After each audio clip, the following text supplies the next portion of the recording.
대한민국은 끝났다. 이거 구독자 2,400만 명 넘는 해외 유튜브 채널 쿠르츠 게작트가 한국 저출산 문제 다루면서 썼던 표현이잖아요. 네, 저도 봤습니다. 굉장히 좀 충격적이었죠. 네. 거기다 부산 중구 합계 출산율이 0.31이다 이런 숫자 보면 아찔하고요. 맞습니다. 그래서 오늘 저희는 청취자 여러분들이 보내주신 자료들 좀 보면서 이 세계 최저 수준인 한국 출산율 현황, 또 그 뒤에 숨어있는 복잡한 원인 결과들, 그리고 아주 최근에 정말 작은 반등의 불씨가 보이는데 이게 과연 새로운 시작의 신호인지 한번 깊이 파헤쳐 보려고 합니다. 네, 좋습니다. 워낙 엄중한 상황이긴 하지만 그래도 말씀하신 것처럼 아주 미세한 변화라도 있다면 좀 주목해 볼 필요는 있겠죠. 네, 맞아요. 일단 최신 데이터들 좀 보고 또 사회 경제적인 뿌리 그리고 해결책들 이런 거 다 검토해서 이게 지금 우리한테 어떤 의미인지 같이 좀 고민해보는 시간 가져보겠습니다.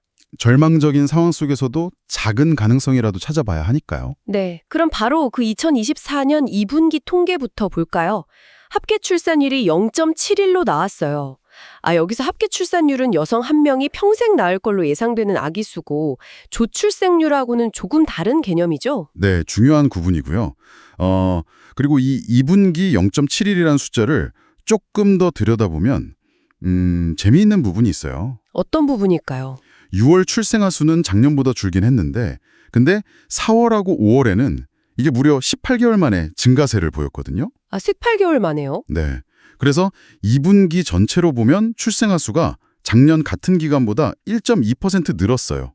이게 왜 중요하냐면 분기별 출생아 수가 전년 동기 대비 늘어난 게 2015년 이후로 처음이에요. 그러니까 10년 만이죠. 10년 만에 분기 증가. 와, 정말 오랜만이긴 한데 근데 이게 1.2%면 이걸 반등이라고 말하기는 좀 조심스럽지 않나요? 그렇죠. 당연히 조심해야죠. 당장 올해 1분기는 작년보다 6% 넘게 확 줄었고 상반기 전체로 봐도 여전히 마이너스 2.7%잖아요. 맞습니다.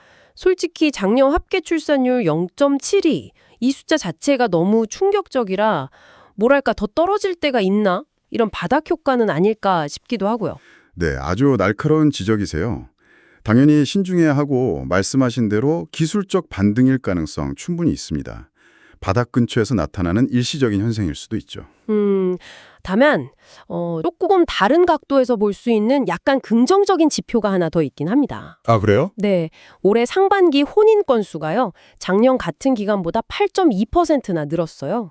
특히 4월, 5월에는 막 20% 넘게 급증했고요. 혼인 건수가요? 그건 좀 의외네요. 그렇죠. 물론 이게 전국적으로 다 그런 건 아니에요. 예를 들어 광주 같은 경우는 상반기 출생아 수가 오히려 10% 줄었거든요. 지역별 차이는 분명히 있는데 지역별 편차는 크군요. 네. 그래도 전반적인 혼인 증가는 아직까지는 우리나라에서 결혼하고 출산이 좀 밀접하게 연결되어 있으니까 앞으로 출산율에 좀 긍정적인 영향을 줄 수도 있지 않을까. 그런 잠재적 요인으로는 볼 수 있겠습니다. 혼인 건수 증가 반갑긴 한데 그게 또 꼭 출산으로 이어지는 시대는 아니잖아요, 요즘이. 그렇죠. 그것도 맞는 말입니다. 결국 근본적인 문제가 해결 안 되면 이 작은 반등도 금방 꺼질 수 있다는 걱정이 큰 거죠.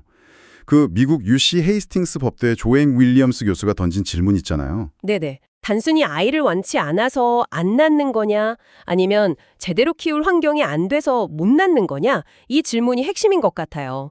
자료들 봐도 못 낳는 환경 이야기가 진짜 많더라고요. 정확합니다. 못 낳는 환경이라는 게 정말 여러 사회경제적 문제들이 막 얽혀서 만들어지는 거잖아요. 네. 자료들에서 공통적으로 나오는 첫 번째는 역시 경제적 불안정이죠. 청년 실업 문제 여전하고 또 어렵게 취업해도 비정규직이 너무 많아요. 청년층 41%가 비정규직이라는 통계도 있고요. 41%나요? 와. 네. 게다가 기업들은 신입 뽑는데도 경력을 요구하는 그 중고 신입이라고 하죠. 네네. 들어봤어요. 그런 현상까지 있으니 안정적인 첫 직장 갖는 것 자체가 너무 어려워진 거예요. 그렇죠. 이런 상황에서 젊은 세대는 내 자녀가 나처럼 이런 치열한 경쟁 사회에서 고통받을까 봐 두렵고 또 노력해도 계층 이동 어렵다는 인식이 너무 퍼져 있어요. 청년들이 아이 안 낳는 주된 이유로 이걸 꼽더라고요. 진짜 먹고 살기 팍팍한데 애를 어떻게 낳아 키우나 이런 생각이 들 수밖에 없겠네요. 네, 계층 상승 사다리 기대 안 한다는 응답도 뼈 높았고요. 한 29% 정도만 가능하다고 봤으니까요. 경제적 기반이 불안한 데다가 또 한국 특유의 그 노동 문화 문제, 이것도 엄청 크다고 하죠? 아, 맞아요. 조앤 윌리엄스 교수가 아주 강하게 비판하더라고요. 지금 한국의 이상적 노동자 모델이 1950년대 미국식 남성 가장 모델에 멈춰 있다고요. 1950년대요? 네. 여전히 막 장시간 노동 당연하게 생각하고 근무 시간이나 장소도 너무 경직되어 있고 이게 특히 여성들한테 너무 불리하게 작용하는 거죠. 그렇죠. 아무래도 출산, 육아 문제가 있으니까. 네, 교육 수준은 높은데 출산, 육아 때문에 경력 단절되는 경우가 너무 많아요. 그리고 남성들 육아휴직 쓰는 것도 법적으로는 보장되는데 막상 수르면 눈치 보이고. 아, 그 직장 문화 때문에. 네, 동료들한테 부담 주는 것 같고 그런 분위기가 여전하다는 거죠. 자료들 보면 실제로 육아휴직 쓰고 돌아왔더니 다른 부서로 발령나거나 승진 불이익 받거나 남성들은 뭐 신청했더니 상사나 동료들 반응이 싸늘했다거나 이런 얘기들이 나와요. 아, 진짜 쉽지 않겠네요. 그러니까 이게 단순히 개인의 문제가 아니라 여전히 돌봄은 여성 몫이다 라는 생각, 또 일에 완전 올인하는 직원이 최고다 이런 조직 문화가 너무 깊게 박혀 있다는 거죠. 일과 가정을 같이 할 수 있는 그런 유연한 환경이나 지원이 부족하다는 겁니다. 그 이상적 노동자 모델이라는 게 결국 누가 애를 돌봐야 하냐, 이 문제에 대한 사회적 합의나 시스템 전환이 제대로 안 됐다는 증거 같기도 하네요. 정확한 지적이십니다.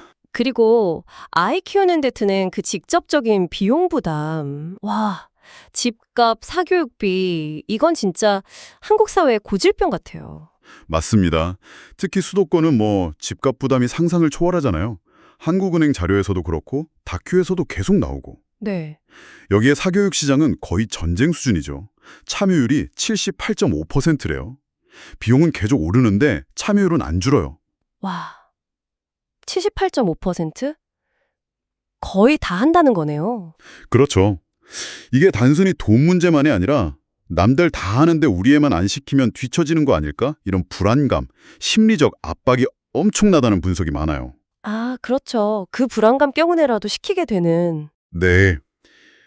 그래서 막 강남 3구로 이사 가려고 하고 학군 좋은 데 찾고 이게 다 사회 경제적 지위를 유지하거나 애가 경쟁에서 밀리지 않게 하려는 뭐랄까 필수 투자처럼 여기게 되는 거죠. 슬프네요, 좀. 실제로 한국은행 연구 보니까 부모 경제력이랑 사는 곳이 애들 학업 성취도 특히 좋은 대학 가는 거에 진짜 큰 영향을 미치더라고요. 중학교 때 성적 비슷했어도 강남 3구 사는 애들이 명문대 훨씬 많이 갔다는 분석도 있었고요. 결국 어디 살고 얼마 쓰냐가 애 미래를 결정한다, 이런 생각이 강해지니까 아, 시작부터 너무 불공평하다, 혹은 내가 감당 못하겠다, 이런 부담 때문에 출산을 망설이게 되는 악순환이네요. 네, 맞아요. 그리고 사회 전체적으로 좀 숨막히는 분위기도 있잖아요. 끊임없이 남이랑 비교하고 경쟁해야 하는 거. 아, 맞아요. 비교 문화. 남들만큼 못해줄 바엔 아예 안 낳겠다. 이런 생각도 실제로 많다고 하고요. 조앤 윌리엄스 교수가 지적한 남녀 간의 기대치, 불일치 이것도 있어요. 기대치 물을치요? 네, 남성들은 아직 좀 전통적인 아내, 어머니 역할을 기대하는데 여성들은 교육 수준도 높아지고 사회활동도 활발해지면서 다른 삶을 원하고 이 차이가 결혼이나 출산을 망설이게 할 수 있다는 거죠. 그럴 수 있겠네요. 실제로 젊은 기혼 여성들 행복도가 좀 낮게 나오는 조사들도 있었어요. 뭐 20대 14%, 30대 25%만 결혼하고 더 행복해졌다고 답했다거나. 정말요? 네. 그리고 또 혼외 출산 비중이 최근에 4.7%까지 늘어난 것도 어쩌면 이런 전통적인 결혼 제도에 대한 좀 다른 대안을 찾는 움직임으로 볼 수도 있지 않을까 싶기도 하고요. 와, 진짜 원인들이 막 거미줄처럼 얽혀 있네요. 듣기만 해도 좀 답답해지는데. 그래서 그 크루츠게작트 채널이 한국은 끝났다고 하고 윌리엄스 교수 같은 분들도 한국 상황을 되게 심각하게 보는 거군요. 네, 바로 그 위기감 때문이죠. 단순히 인구가 준다, 이건 넘어서 사회 시스템 자체가 흔들리는 느낌? 숫자 너머의 구체적인 영향은 좀 어떻게 나타나고 있나요? 네, 가장 눈에 띄는 건 역시 지역 소멸이 가속화되는 겁니다.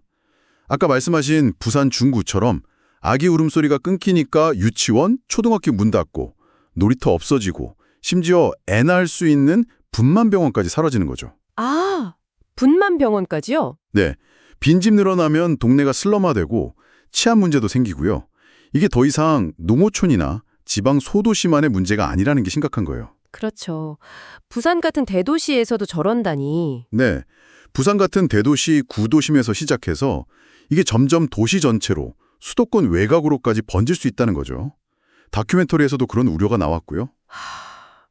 한국 상황이 특히 좀 우려스러운 건 다른 나라들에 비해서 인구 감소 속도가 너무 빠르다는 점, 그리고 유독 교육이랑 주거 문제 압박이 너무 심각하다는 점이에요. 다른 나라들이랑 비교하면 어떤가요? 일본도 저출산 겪었지만 감소세가 우리보단 좀 완만했고 고용이나 주거 환경이 우리보단 좀 안정적이었다는 차이가 있고요. 대만은 우리랑 좀 비슷한 압박을 겪고 있다고 하고 싱가포르는 이민 정책이나 외국인 가사 도우미 활용해서 좀 충격을 완화하고 있고요. 유럽은 좀 다르지 않나요? 네, 유럽은 좀 다르죠. 독일, 스웨덴, 프랑스 같은 나라들은 성평등 문화나 일, 가정, 양립 지원, 그리고 공공보육, 교육 시스템이 되게 탄탄하잖아요. 그런 걸 통해서 출산율을 반등시키거나 안정적으로 유지하고 있다는 점에서 우리가 좀 배울 점이 많죠. 그리고 좀 흥미로운 데이터는 미국에 이민 간 한국계 미국인들 있잖아요. 그분들 출산율도 현지 평균보다 낮대요. 아, 진짜요? 그럼 경제적 환경만의 문제는 아니라는 거네요? 그렇죠. 문화적인 요인도 깊게 작용할 수 있다는 걸 보여주는 거죠. 이야, 원인도 복잡하고 결과도 심각하고 진짜 총체적 난국이라는 생각이 드는데 그래도 희망을 찾아야 하잖아요. 이렇게 얽히고 설킨 문제를 풀려면 어떤 돌파구들이 좀 제시되고 있나요? 네, 다양한 해법들이 나오고 있는데요. 먼저 단기적인 처방보다는 시스템 자체를 바꿔야 한다. 이런 목소리가 높아요. 시스템 자체를요? 네. 조앤 윌리엄스 교수가 지적한 것처럼 그 낡은 이상적 노동자 모델 버리고 노동 문화를 근본적으로 뜯어 고쳐야 한다는 거죠. 유연근무 확대하고 남녀 모두 실제로 육아 시간을 보장해주고 네. 그리고 단순히 현금 좀 주는 걸 넘어서 믿고 맡길 수 있는 국공립 보육시설 늘리고 공교육 강화하고 주거 안정 지원하고 이런 사회 인프라 투자가 중요하다는 지적도 계속 나오고요. OECD 같은 데서도 권고를 했죠. 네, 맞아요. OECD에서도 한국의 노동시장 좀 유연하게 하고 교육비 부담 줄이고 주거 안정시키고 장기적으로는 이민 정책도 검토하라고 권고하고 있죠. 최근에는 그 한국은행에서 진짜 파격적인 제안을 내놔서 화제가 됐잖아요. 대학 입시를 건드리자는 거.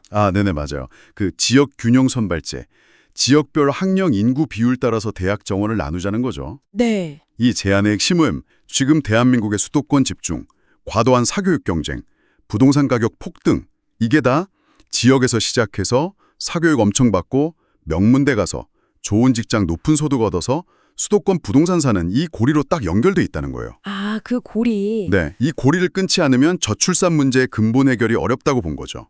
한국은행 보고서에서는 지금 시스템이 수도권, 특정 지역 출신, 또 부자들 자녀한테 절대적으로 유리한 기울어진 운동장이라고 지적해요. 기울어진 운동장. 네, 그래서 지방 인재는 다 빠져나가고 전 국민이 소모적인 입시 경쟁, 사교육에 매달리게 되고 이게 결국 결혼, 출산을 막는 중요한 요인이 된다는 분석이죠. 그래서 지역균형 선발제를 하면 그게 좀 나아질 거라는 기대군요. 그렇죠. 단순히 입시제도 바꾸는 걸 넘어서 경쟁 압력 낮추고 지역 소멸 막고 궁극적으로는 청년들이 미래 설계하고 애나 기를 수 있는 사회 여건 만드는 데 도움이 될 수 있다. 이런 기대죠. 근데 학력 저하된다, 역차별이다 이런 반론도 엄청 거세잖아요. 물론이죠. 반론도 많지만 한국은행 쪽에서는 오히려 지금 시스템이 불공정하고 잠재력 있는 인재들이 기회를 못 얻고 있다고 반박하더라고요. 이게 완벽한 해답이라기보다는 이대로는 진짜 안 된다는 위기의식 속에서 이 꽉 막힌 문제를 좀 깨보려는 충격요법. 하나의 좀 도발적인 아이디어로서 의미가 있다고 봐야겠죠. 결혼제도 자체에 대한 고민도 필요하다 이런 얘기도 있었죠. 프랑스 팍스 같은 거. 네, 맞아요. 지금 한국 결혼제도가 주는 부담이 너무 크다는 인식 때문이죠. 결혼식 비용부터 집 마련, 양가 관계.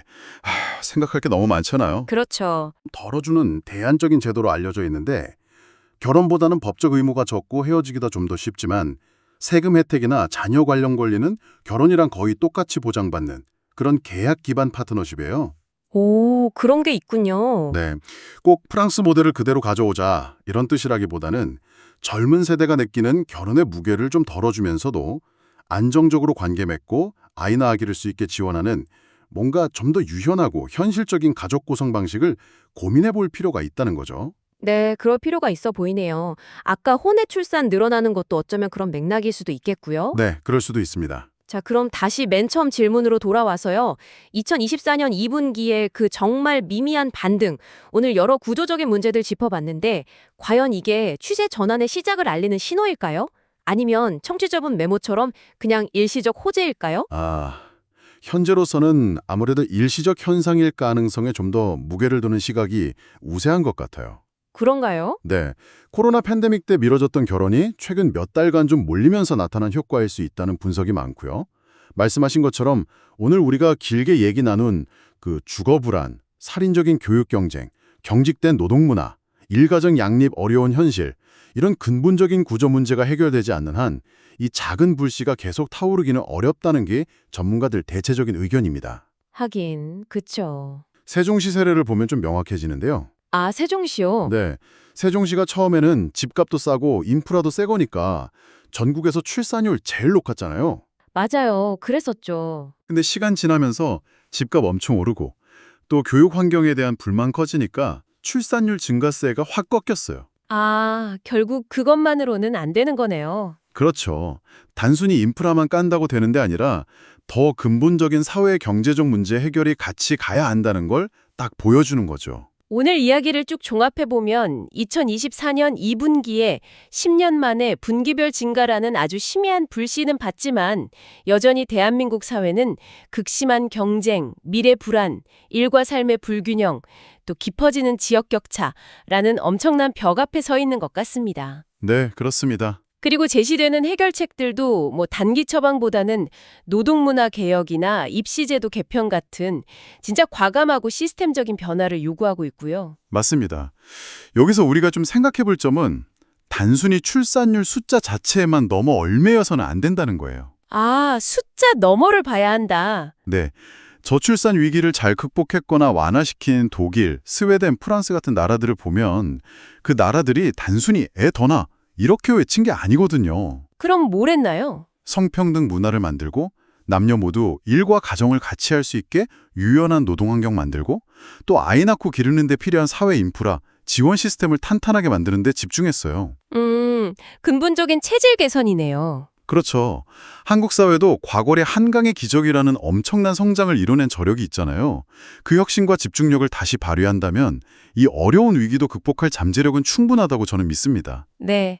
오늘 저희가 함께 살펴본 자료들은 결국 경쟁지상주의, 과도한 수도권 집중, 그리고 여전히 너무 견고한 전통적 노동 및 가정 모델이라는 한국 사회의 깊은 구조적 문제들을 계속 가리키고 있는 것 같습니다. 아이를 낳아 기르는 미래에 대해서 진정으로 희망과 확신을 가지려면 우리 사회에는 어떤 근본적인 가치관의 변화가 먼저 필요할까요? 이 깊은 질문을 청취자 여러분께 남겨드리면서 오늘 분석은 여기서 마무리하겠습니다.